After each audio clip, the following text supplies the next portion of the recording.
ආයුබෝවන් නිරෝගිමත් සුබම සුබ කාල පරිච්ඡේදයක් ප්‍රාර්ථනා කරනවා. ඉතින් මේ සූදානම් වෙන්නේ සුවිශේෂී ග්‍රහ මාරුවීම් ගණනාවක් සමග නොවැම්බර් මාසයේ මේ 2025 නොවැම්බර් මාසයේ ලග්න පලාපල විස්තරය සවිස්තරාත්මකව ඔබ වෙත අරගෙන එන්නට. ඉතින් හැමෝම බලාපොරොත්තුෙන් ඉන්නවා දැන් ඔක්තෝබර් මාසය ගෙවිලා අවසන් වෙනකොට අලුත් මාසයක් ආරම්භ වෙනවා. ඉතින් මේ මාසය තමන්ගේ උපන් ලග්නයට අනුව කොයි වගේ බලපෑමක් තමන්ට ඇති කරයිද, මාසයේ සුබදායක වේද අසුබදායක වේද, මොන වගේ දේවල් වලට මුහුණ දෙන්න වේද, සහ තමන් කරන්න හිතන් ඉන්න සැලසුම් බලාපොරොත්තු හොඳින් සාර්ථක කරගන්න පුළුවන් වේද, වෙනත් අනතුරු අවදානම් සහගත තත්ත්වයන් තියෙනවද, මේ ආදී වශයෙන් දැනුවත් වීම වැදගත් වෙනවා.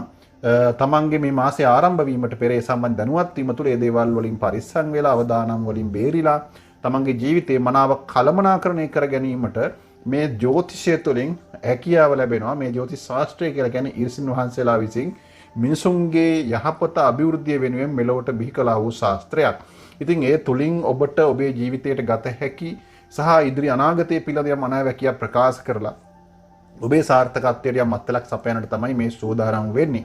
ඉතින් නොවැම්බර් මාසය කියලා කියන්නේ සුවිශේෂී ග්‍රහ මාරුවීම් ගණනාවක් තියෙන මාසයක්. දැනට තුලා රාශිගතව ගමන් කරන රවි ග්‍රහයා 16 වෙනිදා වෘශ්චික රාශියට මාරු වීමට නියමිතව තියෙනවා. ඒ වගේම විශේෂයෙන් නොවැම්බර් මාසයේ තුල බුධ ග්‍රහයා දැන් තව නොවැම්බර් මාසයේ අවසන් වෙනකොට 23 වෙනිදා වෙනකොට වෘශ්චික රාශිය සිට තුලා රාශියට ගෝචරයෙන් මාරු වීමට නියමිතව තියෙනවා. ඒ වගේම සිකුරු ග්‍රහයා තව දින කිහිපයකින්, ඒ කියන්නේ කන්‍යාවේ තමයි මේවට ගමන් කරන්නේ. නොවැම්බර් මාසයේ 2 වෙනිදා වෙනකොට මාසය ආරම්භ වෙනකොටම තුලා රාශියට සිකුරු ග්‍රහයා මාරු වීමට නියමිතව තියෙනවා.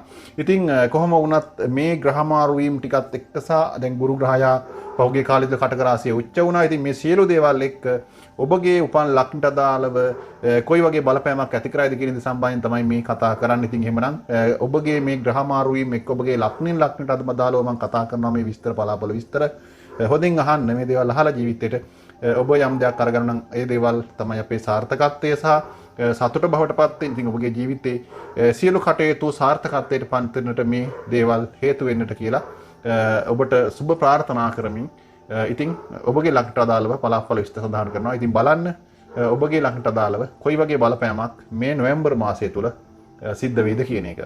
මකර ලග්නෙන් උපන් ඔබට කොහොම වේද මේ නොවැම්බර් මාසය? ඉතින් ඔබත් සුබවාදී අපේක්ෂාවක් ඇතිව දැස් දල්වාගෙන බලාගෙන ඉන්නවා මේ අලුත් මාසයේ සුබවාදී තත්ත්වයක් ඇති කරයිද කියන එක. ඉතින් බලමු කොහොම වෙයිද කියන එක. ඉතින් ඔබටත් තරම්ම සුබවාදී තත්ත්වයක් නෙවෙයි. පහුගිය කාලේ තිබ්බේ නොයෙක් හැල හැප්පීම් බාධා මැද අර ගලන ගඟක් වගේ තමයි හැපි ගල්පරවල වැඩි හෙට මෙහෙට විසික්ක වෙවි තමයි එන්නේ දැන් මේ. ඉතින් මේ එන ගමනේ ස්ථාවරත්වයක් බලාපොරොත්තු වෙනවා. ඔබටත් යහපත් අනාගතයක් පිළිබඳ සුබවාදී බලාපොරොත්තුවක් තියෙනවා. ජීවිතේ කවදා හරි මේ තියෙන දුක්ඛන්දරාවල් වලින් නිදහස් වෙලා මානසික සුවයෙන් නිදහසේ ජීවත් වීම තමයි එකම අපේක්ෂාව වෙන්නේ.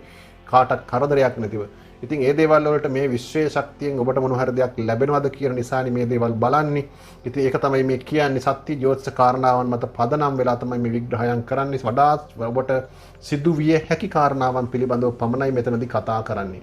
බලමු ගෘහ ජීවිතයේ කොහොමද කියලා මුලින්ම ඔබගේ ගුරුගේ බලවත් වීමත් සහ වක්‍ර වුණත් ගුරු බලවත් වීමත් එක්ක සහ අනිකුත් ග්‍රහ පිහිටීම් එක බලනකොට යුග දිවිය තුළ නැත්නම් මේ ගෘහ ජීවිතය තුළ තිබුණු බාධා කරදර අඩු වෙනවා. ඔබට මේ නොවැම්බර් මාසය තුළ සැපවත් තත්ත්වයකට ගෘහ ජීවිතය තුළ තිබුණු අර කරදර බාධක කම්කටොළු හැල හැප්පීම් මානසික පීඩා එකිනෙකා කරේ නුරුස්සන ස්වභාවයන් යම් ආකාරයකට අඩු කරගෙන තමන්ගේ කුටුම්බය පවුල තුළ ගෘහ ජීවිතය තුළ යම් ආකාරයක සුවදායී තත්ත්වයක් අත්විඳින්න හැකියාවක් පෙන්වුම් කරනවා සාපේක්ෂව තිබුණාට වඩා. ඒක ඉතාම හොඳ තත්ත්වයක්. ඉතින් ඔබගේ ඒ වගේම බලමු සහෝදර සබඳතා ශක්තිමත් වෙනවා.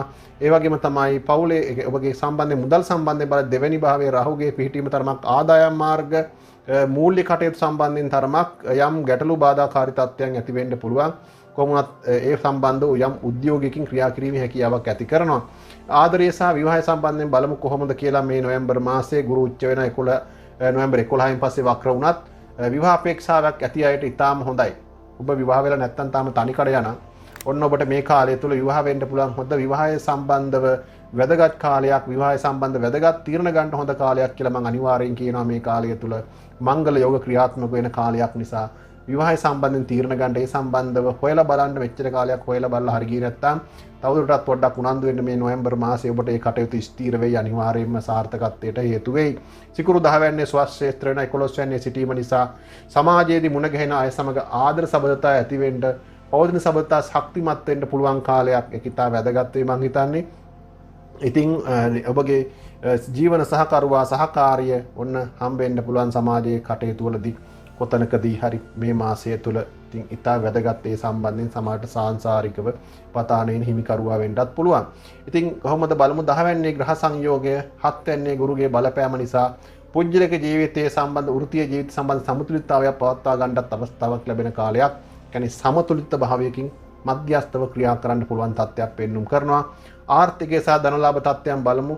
විශේෂයෙන් 11 වැනි භාවය තුළ රවි බුධ කුජ සිකුරු මේ ආදී ග්‍රහයන්ගේ පිහිටීම එක බලනකොට ආර්ථික වශයෙන් ඉතා යහපත් තත්ත්වයක් තමයි පෙන්눔 කරන්නේ. ආදායම් මාර්ග කිහිපයකින් මුදල් ලැබීමට ව්‍යාපාර වලින් විශාල ලාභ ලබන්න අවස්ථාවන් උදා වෙන බව පෙන්눔 කරනවා නොවැම්බර් මාසයේ. නිසා වුණ රැකියාව ව්‍යාපාර වෙළඳ කටයුතු කොටස් වෙළඳ පොල් මේ ඕනම දෙයක් කරන ඔබට ඉතාම හොඳයි. රැකියාවෙන් ව්‍යාපාරයෙන් ධන ලාභ ලැබෙන ගෙන දෙන වාසනාවන්ත මාසයක් තමයි නොවැම්බර් මාසය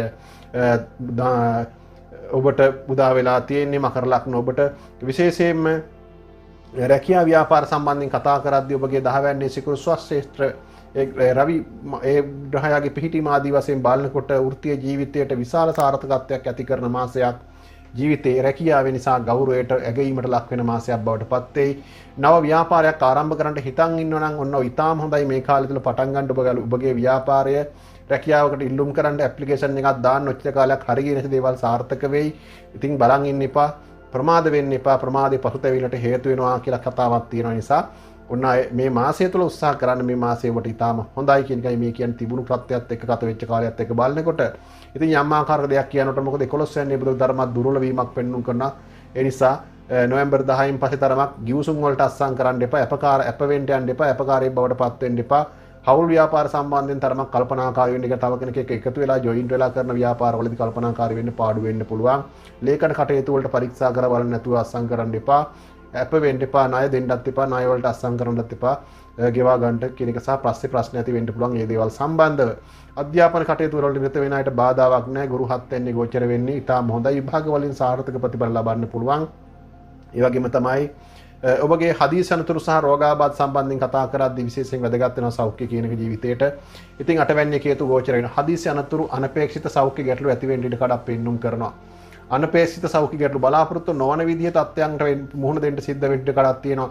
ප්‍රිය පදවනවා නම් වහන පදිනවා නම් ඔබ කල්පනාකාරී වෙන්න පරිස්සම් වෙන්න හදිස්සියට ඔබට තියෙන කලබලයට එහෙම යන්න එපා. ඔබගේ වාහනය අරගෙන ඉවසීමෙන් බුද්ධිමත් පරීක්ෂාකාරීව රියදාවනය කරන්න කියන එක මතක් කරනවා. මොකද තද බල අනතුරු සිද්ධ වීමේ අවදානමක් තියෙනවා මේ මාසය තුල. ඔන්න හොඳ වගේම නරකක් තියෙනවා. මොකද ඒවත් අපි කියනවා හොඳ වගේම නරකත්. ඒ වගේම තමයි කුජ 10 වැන්නේ රවි කුජ මාසයේ මුල සිටීම නිසා වැඩ අධික වීම නිසා තරමක් ඇති වෙන මානසික පීඩාකාරී තත්ත්වයක් ශාරීරික තෙහෙට්ටුවක් ඇති වෙන්න පුළුවන්. වැඩිපුර ඒ ගැන සැලකිලිමත් වෙන්න ප්‍රමාණවත් විවේක ලබා ගැනීම වැදගත්. ආහාර සම්බන්ධ සැලකිලිමත් වෙන රාහු දෙවැන්නේ ඉන්නේ කටහඬ මුඛය ආශ්‍රිත රෝගාබාධ ඇති වෙන්න පුළුවන්. වැරදි ආහාර පුරුදු නිසා ගැටලු ඇති වෙන්න පුළුවන්. උදරාබාධ ඇති වෙන්න පුළුවන්. සමබර ආහාර වේලක් හොඳට හොයලා බලලා සෞඛ්‍ය සම්පන්න විදිහට ගන්න. කෑම බීම පවා විස වෙන්න පුළුවන් කාලයක් තමයි මේ ගත වෙන්නේ. තරහකාරයෝකට දමහර දේවල් දෙන්න පුළුවන් කෑමකට බීමකට දාලා මේ ගැනත් කල්පනාකාරී වෙන්න. ඒ නිසා විශ්වාසවන්ත නැති තැනකින් වතුර ටිකක්වත් බොන්න සුදුසු කාලයක් නෙවෙයි මේ ගත වෙන්නේ. ඔබට නොවැම්බර් මාසයේ පරිස්සම් වෙන්න කියන එකයි මේ කියන්නේ. ඉතින් එහෙම වුණොත් අර අනවශ්‍ය ප්‍රශ්න වලින් බේරිලා කටයුතු කරන්න හැකියාව ලැබෙයි. ඉතින් කොහොම වුණත් ඔබට වෙනත් විශේෂයෙන් සඳහන් කළ යුතු කාරණාවක් 10 වැන්නේ 11 වැන්නේ මේ ග්‍රහයන්ගේ බලවත් වීම නිසා සමාජයේ වෘත්තීය ශ්‍රේෂ්ඨයේ ඊටාම හොඳ කීර්ති නාමයක් දිනාගෙන පිළිගැනීමක් ඇතුව ජීවත් වෙන්න පුළුවන් තත්ත්වයක් පෙන්눔 කරනවා. මිතුරන්ගේ සහයෝගය, උසස් අයගේ සහයෝගය ලැබෙයි. සමාජ කණ්ඩායම් වල සහයෝගය ලැබෙයි. ඒ වගේම ඔබට යම් ආකාරයක 8 වැන්නේ කේතුගේ සිටීම නිසා গুপ্ত විද්‍යා පරිශන වගේ දේවල් වල අධ්‍යාත්මික නැඹුරුතාවයකුත් පෙන්눔 කරනවා මේ මාසය තුල. ඉතින් ওই කාරණා තමයි සඳහන් කරන්න තියෙන්නේ. මකර ලග්න ඔබටත් මම හිතනවා බොහෝ සුබවාදී තත්ත්වයක් බලාපොරොත්තු වෙන්න පුළුවන්. අසුබවාදී අවදානම් සහිත කාරණාවලුත් මම පෙන්눔 කරා. මේ කාරණාවන් ගැන සැලකිලිමත් වෙලා ජීවිතේ අභියෝගාත්මක ජීවිතේ සාර්ථක ඒ අභියෝග වලට මුහුණ දීලා ජය ගන්න උත්සාහ කරන්න. ඉතින් මම සඳහන් කරන්න ඕන බාධක දැක පෙරමුණේ මොන නදියද නැවතුනේ කියලා කියමනක් තියෙනවා. ඉතින් ඒ නිසා බාධක දැකලා ඒවාට බය වෙලා නැවතුනොත් ගංගාවකට කවදාවත් ගලන්න බෑ. ලස්සන ගඟක් අපිට දකින්න වෙන්නේ. ඒ නිසා ජීවිතය කියන්නේ ගලන ගඟක් වගේ කියලා කියනවා. ඉතින් ඔබට ඉදිරි අනාගතයේ ਸਰව ප්‍රකාරම සාර්ථක භාවයට පත් කර ගන්නට සුබ ප්‍රාර්ථනා කරනවා.